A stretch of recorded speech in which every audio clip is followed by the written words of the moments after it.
Bonjour à tous et bienvenue. Elle a 41 ans. En 2008, elle est devenue députée de la 9e circonscription de Moselle suite au décès de Jean-Marie Demange. Notre premier invité est Anne Grommersch. Anne Grommersch, bonjour. Bonjour. Nicolas Sarkozy a annoncé mercredi sa candidature pour un second mandat. Est-ce que vous pensez que malgré les sondages qui lui sont défavorables, Sarkozy a encore ses chances pour 2008? Alors, les sondages lui sont défavorables, mais il n'était pas encore candidat. Ça, c'est la première chose. La deuxième chose, c'est qu'aujourd'hui encore, un Français sur deux ne sait pas pour qui il va voter. C'est-à-dire que tout est encore à faire. Donc la bataille commence et moi je suis très confiante quant à une victoire de Nicolas Sarkozy le 6 mai prochain.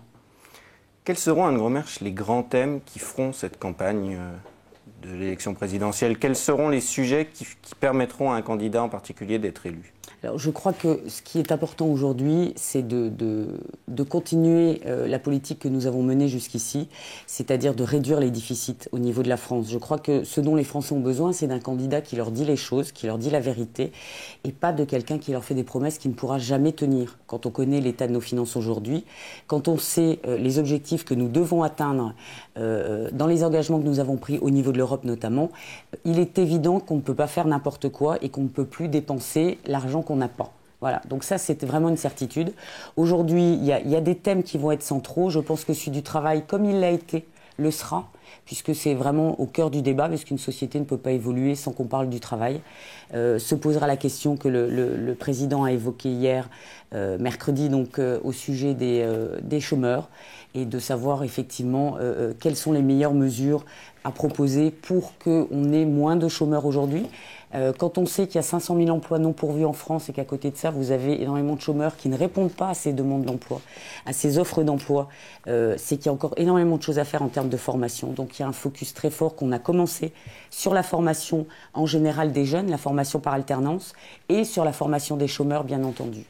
Vous êtes pour ce mode du référendum que propose Nicolas Sarkozy pour cette réforme du chômage? Alors, Nicolas Sarkozy a proposé concernant le référendum, c'est de dire d'abord on met tous les partenaires autour de la table, les partenaires sociaux, les entreprises, tout le monde autour de la table pour essayer de trouver une solution.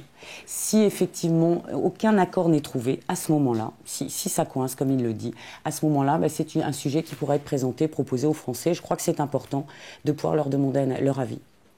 On l'a dit il y a quelques minutes, François Hollande est donc en tête dans les sondages. Est-ce que selon vous, il est un candidat assez crédible pour être sérieux? Alors, si vous me posez la question à moi, je vous dirais que, à mon sens, quand je regarde le programme, j'ai énormément de doutes, d'autant que on voit vraiment les choses qui changent en quelques heures. À un moment donné, dans le programme, François Hollande nous disait qu'il allait revenir à la retraite à 60 ans. Finalement, peu de temps après, il nous dit que ce ne sera pas un retour pour tout le monde à la retraite à 60 ans, mais pour ceux qui ont cotisé un nombre d'années suffisant. En nous chiffrant son programme à cette partie de son programme à 5 milliards d'euros, alors que ça coûtera 15 milliards d'euros, et que pour que ça n'en coûte que 5, il faut rajouter les gens qui ont commencé à travailler avant l'âge de 18 ans, ce qui change tout. Quand on voit dans le secteur, le domaine de la fiscalité, où il nous parlait d'une grande réforme totale de la fiscalité, la mise à bas des niches fiscales, finalement, il en est largement revenu et il ne parle plus que de plafonnement des niches fiscales, plafonnement qui existe déjà aujourd'hui. Alors lui, il parle d'un plafonnement à 10 000 euros, aujourd'hui il est de 18 000, plus 4% du revenu. Donc on a des propositions qui sont faites et puis qui sont contrecarrées immédiatement. Sur le nucléaire, puisque ici on a une circonscription avec une centrale nucléaire, dans le domaine du nucléaire, au départ il nous était annoncé donc une fermeture de 24 réacteurs sur 58. Finalement, on nous dit on ne va fermer que Fessenheim. Sur quels critères? Personne ne sait, à part sur un critère d'âge, parce qu'il y a une pression très forte des écolos et des Allemands en particulier. Il annonce la fermeture de Fessenheim, alors que l'autorité de sûreté nucléaire n'a pas dit qu'il fallait fermer Fessenheim et que la centrale était en danger. Donc on voit qu'il y a des annonces qui sont faites, et puis en fonction de la réaction, il rechange et il revient sur ses propos. Donc pour moi, ça dénote d'un manque de crédibilité, justement. Dans cette région, ici en Lorraine, on a tous en tête la fermeture de Gandrange et la mort annoncée de Florange. Est-ce qu'on pourrait parler d'un échec de la politique industrielle de Nicolas Sarkozy ici en Moselle? Alors, sur Gandrange d'abord, juste pour les salariés qui travaillent toujours à Gandrange, parce qu'il y a toujours 500 personnes qui travaillent à Gandrange, on n'a pas tout fermé à Gandrange. Et il y a encore une activité à Gandrange. Ça, c'est important pour les salariés qui y travaillent. Sur ArcelorMittal, rien n'est définitif aujourd'hui. Et c'est la raison pour laquelle nous nous battons, le président de la République se bat, et Éric Besson en particulier, sur le dossier ULCOS, parce que c'est bien sur ce dossier-là, donc ce projet de captage de CO2, pour lequel nous attendons des subventions de la Commission européenne, qui va nous garantir la pérennité du site et de la sidérurgie en Lorraine. Depuis quelques jours, on parle d'une ultra-droitisation du président de la République, notamment après cet entretien qu'il a accordé au Figaro Magazine.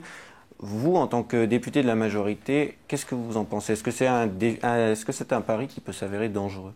Alors, je n'ai pas un sentiment d'ultra-droitisation de la part du président de la République. On a en revanche à l'UMP, effectivement, une partie, quelques députés qui appartiennent à la droite populaire, qui ont plutôt des idées beaucoup plus à droite, ce qui n'est pas mon cas.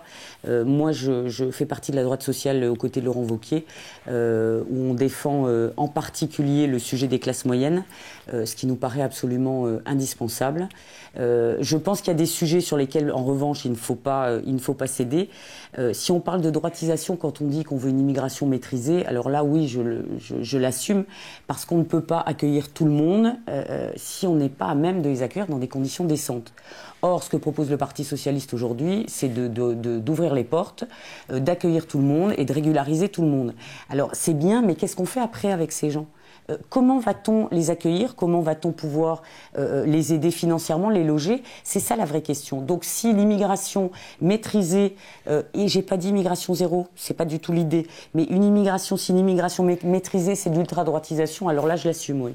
Ma dernière question, Anne Grosmersch, vous êtes donc députée de la 9e circonscription de Moselle, députée majorité présidentielle.